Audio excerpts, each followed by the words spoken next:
Respected Chairman, sir, and dear colleagues, I shall be talking on femto-LASIK complications.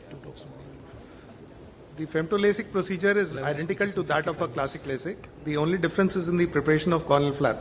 In classic LASIK, this is cut with a microkeratome, while in femto, it is cut with a femtosecond laser.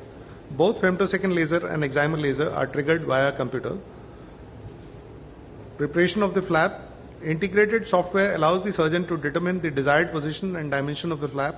At the beginning of surgery, a fixation ring is placed on one eye, a glass disc is placed on the ring, and using computer control, laser rays are focused through this glass disc to a pre-calculated corneal depth. In this process, slight pressure is briefly applied to the eye. Femtosecond laser penetrates the outermost layer of the cornea. Laser rays produce tiny air bubbles. The energy of the femtosecond laser penetrates the outermost layer of the cornea until it reaches the point that was exactly defined in advance. The femtosecond laser now works like a scanner from one corneal edge to the opposite one. The laser ray produces a line of tiny air bubbles in a single plane at the desired depth. Like with classic LASIK, the corneal flap can be lifted using these air bubbles and folded to one side. By means of the surgical microscope and a monitor, surgeon can follow the progress of the laser incision precisely. Once the anterior corneal flap has been completely prepared, the fixation ring is removed. The same procedure is followed for the other eye. Excimer laser does the correction. Now these are different types of femtosecond lasers which are available.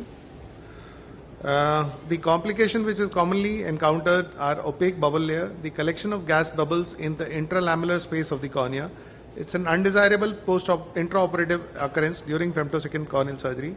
OBL may interfere with excimer laser tracking and iris registration. Although it eventually clears spontaneously, it may take 30 to 45 minutes to clear completely. Waiting for OBL to clear may delay the procedure. The LASIK flap lift in the area of OBL may be difficult. A dense bubble layer, especially when it expands ahead of the laser beam, may block the oncoming laser pulses in the region, resulting in an inadequate dissection. The location of OBL and its time of onset during femto dissection can provide useful clues to the level of energy applied to the cornea. Therefore, OBL can be used as a guide for optimizing laser settings and procedure techniques. Now this is showing the procedure and the OBL.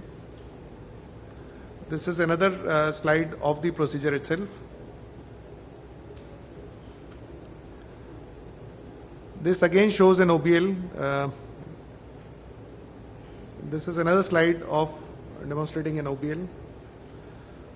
Then we come to thin flaps and decentered flaps. Thin flaps, this complication is similar in cause and effect to the vertical gas breakthrough. To verify a safe flap thickness, surgeon should use the bubble pachymetry technique prior to lifting. Decentered flaps, the following techniques allow these to avoid decentered flaps. Pre-screen the patients to identify larger shifts in angle kappa. Mark the visual axis as a target for the suction ring. Eliminate all horizontal and vertical movements of the gantry as the cone is docked. When applanation is complete, verify that the suction ring assembly is level and do not accept an effective loss in flap diameter of greater than 0.5 mm, as this may compromise the effectiveness of your laser treatment. This shows a decentered flap.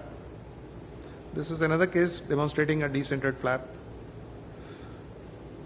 Then we come to gas breakthrough. The vertical gas breakthrough, although uncommon, can occur if the laser flap is programmed too thin, generally 100 micron or less, or if there is a focal break or a scar in Bowman's membrane. Horizontal gas breakthrough, occurring when the pocket is overly efficient and the gas is vented in quick bursts. Horizontal gas breakthrough can potentially leave an irregular pattern on the stromal bed. The likelihood of horizontal gas breakthrough can be decreased with good docking techniques and appropriate raster and pocket settings. This demonstrates a vertical gas breakthrough due to an abnormality in the cornea. Suction break. Can you be a little brief, sir? We are running short of time. Management occurs in two ways. Either the procedure is repeated immediately using the same cone, or the procedure is abandoned, repeated after a variable period of days to weeks. In these situations, there is a profound difference in advantage over an incomplete microkeratome flap, in which immediate abandonment is mandatory and the subsequent treatment is inevitably a surface procedure after delay. Some would say this is the single most important reason for converting to femtosecond flaps. Suction breaks can be avoided using proper centration and suction before docking. Avoid all horizontal and vertical movements of the gantry. Avoid major hand movements. Continually monitor the appended area after the downward movement is completed and reassure the patient when the laser is firing. Then is DLK, because photophobia and TLSs and corneal perforation and a corrugated corneal stromal bed. Thank you.